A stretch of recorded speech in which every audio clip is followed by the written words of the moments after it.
Anthony Leal, Noah Jager, James Joey Bomba, and Connor Hickman. One guy will stay on the bench, another guy a military soldier, another guy arrested and rehabilitated, and the other plays at the University of Indianapolis. To add the icing on the cake, this team would be interrupted by a raging pandemic. Jager Holmes will be out of another state championship. The boy narrating this piece will try to earn the respect of an IU crowd, and a Indiana high school is left with an uncertain athletic future. Through trials, rehabilitation, and just plain winning, the 2019-20 Bloomington South Panthers' undefeated season took 4 years in the making. From being eliminated by Romeo Langford in New Albany 1 year, then getting eliminated by Trace Jackson Davis the next, at the end of the season, we asked, what if? What if this team won a state championship? What if COVID never happened? What would happen if Anthony Leal won Mr. Basketball and a state championship? Would he be the next Bobby Plump or Damon Bailey? And finally, what will the future hold for South basketball? 2 years, COVID, and global distress led to us revisiting a team known by the Herald Times cover, 26-0. This is the story of the 2019-20 Bloomington South Panthers boys basketball team, known by many as one of the greatest high school basketball teams in the nation.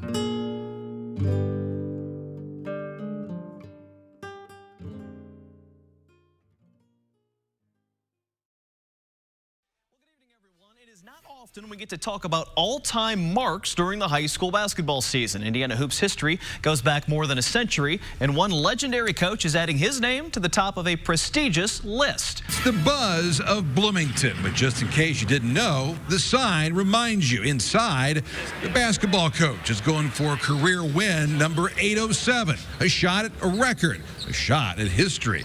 The gym filling with old friends and former players, and Jager Holmes welcomes them all. How special is this night? You got to get a win, of course, but this could be special. Well, it'd be nice because there's going to be a lot of disappointed people if we don't win, but I've disappointed before. What he doesn't know is the man whose record he's breaking is also coming for the web broadcast. An 86-year-old Jack Butcher, the legend at Lagodi, wouldn't miss it. When did you think this day was going to come, Coach? Well, you know, I said from the very beginning, that is to say, after I set the record, that it will be broken. It's just a matter of who and when. Panthers' push for the coaching record begins. Bruce Furr helps give him a 16-point first-quarter lead on Northview. On the break, Anthony Leal puts him up 9 at the half. A picture-perfect start for JR's first-ever team, Tunnelton High School, 1971, as Indians went 18-5 that year. Little would we have known, of course, all those years ago, that Jager Holmes, first coaching at little old Tunnelton High School, 24 in my graduating class, would end up here. But I think it's just wonderful. It's quite a journey, huh? Oh, my say. The Panthers win 63-24. And for JR, the record, 807. And afterwards, among the first to congratulate him, Butcher, passing the torch. What an outpouring of support for you and a lot of friends and family and some faces you probably haven't seen in a long, long time. 807, that is a lot. And so it was great. You're not done. I don't think. Not done anyway. Well, we hope we have somewhere down the road there. In 2019, the Tunnelton High School class of 1968 rose through the Bloomington South Gymnasium blazing their red and black letterman's jackets, supporting an old friend. Coach Jager Holmes had just blown out the Northview Knights to win a record-breaking 807 career wins, the most a high school coach in Indiana would ever achieve, breaking the record of Lagodi High School's Jack Butcher's 806 wins that had lasted since 2002. This night marked the turning point for Indiana, as the top dogs for wins and losses in the state belonged to Bloomington High School South. The record has only expanded with Jager Holmes coaching Bloomington South as of this video. The thing we forget about South basketball is their accomplishments. When talking to JR for media coverage, as I was a writer for the Bloomington South Optimist newspaper for a year and Gothic Yearbook for 2, JR hated accomplishments. The word would only spew out, and he would just be mightily frustrated. However, his teams were good to make a sectional run about 60% of the time the team has won regionals, and only 9 times did he make it past semi-state to a state championship. He won 2 in 2009 and 2011, with players such as Jordan Hulls taking the roster spots. Holmes is also 74 years old, making him one of the oldest coaches in the state. He helped turn around a Bloomington South team that barely won regionals and had relocated dozens of students to 2 new high schools, Bloomington North and Bloomington South, dividing Bloomington after the Bloomington High School burnt down in 1963, as the IU campus was in the middle. As a coach, Holmes never once made it to a sectional tournament until 1983, when he arrived in Bloomington. From there, his South teams made it to 23 sectional runs, 9 regionals, 2 semi-states, and 3 final games, all under Holmes' reign. In 2015-16, the South Panthers lost in regionals to New Albany in the regional final. In 2014, they lost to Franklin Central in the regional finals. So J.R. Holmes was capable to win a state championship with talented rosters year after year, but he just could not get a South team throughout his time there to make it past semi-state since 2011. A concern once spoken to when I interviewed assistant coach Kyle Simpson before senior year. Unfortunately, I do not have this audio, but he said making it past regionals is one thing, but making it past sectionals is another. This leads us to what will be the 2016 year, creating one of the most talented South rosters in basketball history. Besides having a championship in 2011, South was designed for greatness, starting with a Leal, a Jager, and a Bomba. We'll be right back. Arrogant, out of control, troublemaker. No. That's how the winningest coach in Indiana high school basketball history jokes about his star player. But truth be told, Bloomington South head coach J.R. Holmes thinks highly of his senior standout.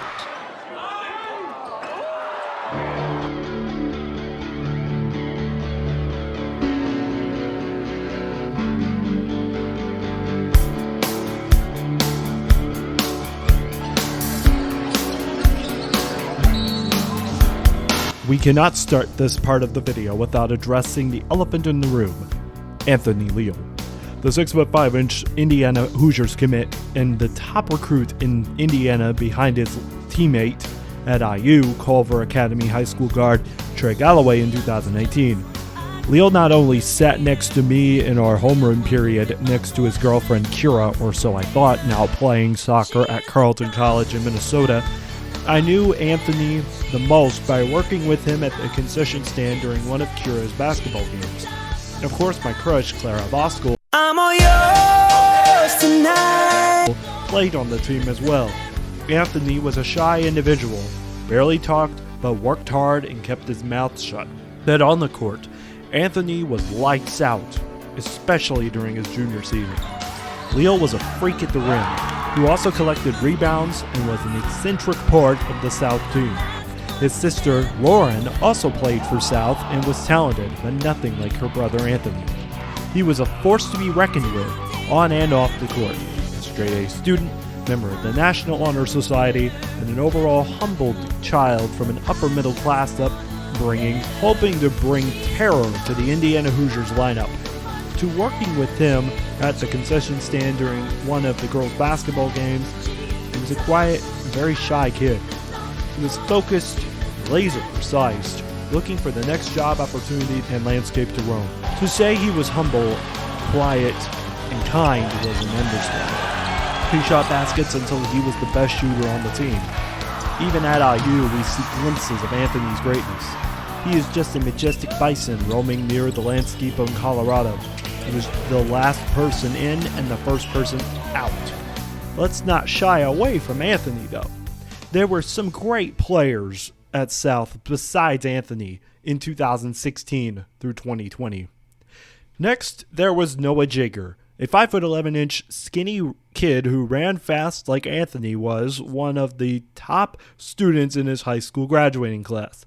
He even spoke at our graduation in the most passionate way possible. Faculty, and my fellow graduates.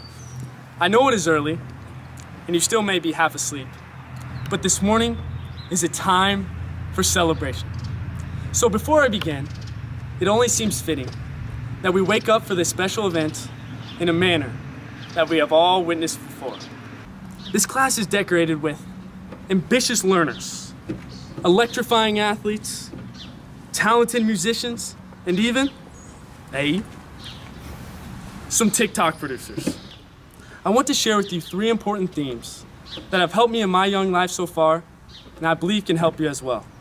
I call them the 3 Ps: passion, perseverance, and purpose.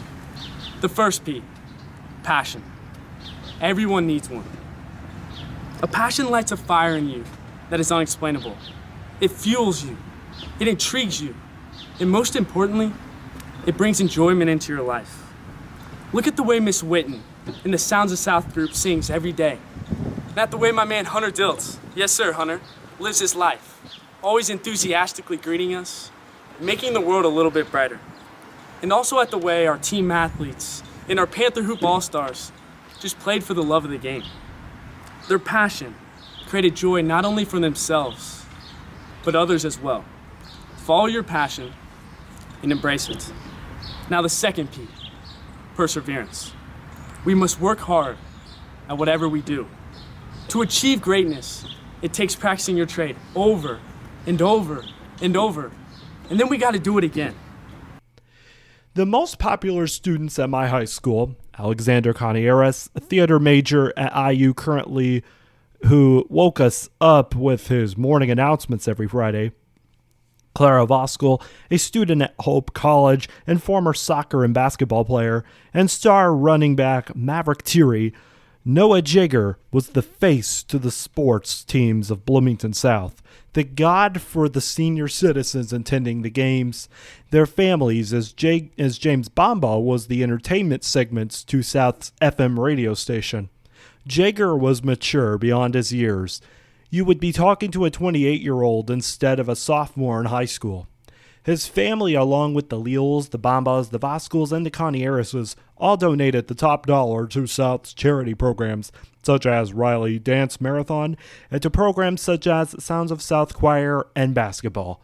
However, Jager came from a line of basketball players. Johnny, his brother, was a bench warmer at IU for 4 years. James Bomba was a firing rod on the football field and took basketball as a second interest. Originally committed to the University of Ohio his senior year, he had a private life of parties, frat life, and having the sleeve as the boy of the town outside of IU. Tough, but also kind of narcissistic. Bomba had a head, and he used his skills on the court more than off of it. His sisters attended IU's Kelly School of Business. He had a large family who donated thousands back to South. Originally a football player, his skills matched his jumping ability, and his size made him a freak for any small forward to guard. In addition, the team welcomed football players Trent Kirby, Maddox Blackwell, and Jalen Peck, who were football players and dominated at passing and being the big men on the court. The team also had stars such as Chance Coyle and, as I mentioned, Johnny Jager, to name a few of the players who joined the team, along with the future state runner-ups. During their 2016-17 campaign, South made it to the semi-state with an impressive first resume for Leal, Jager, and Bomba, a record of 21-5 before losing to Castle. This was only just the beginning for a fresh, new, and to say the least, exciting South team, with a talented all-Division I roster, even as the 3 pair were all freshmen. Next for them came sophomore year. My first year at Bloomington South after being released from my own spell of bipolar disorder and transitioning from Bloomington North away from the 2 residential centers I was in. Besides what could hit next. Oh no! I just got word of a Romeo spell entangling high school basketball in Indiana. We'll be right back. During the editing process, I noticed an error with James Bomba and the University of Ohio. He was committed to the University of Miami, Ohio. Again, the University of Miami, Ohio. Thank you for this message.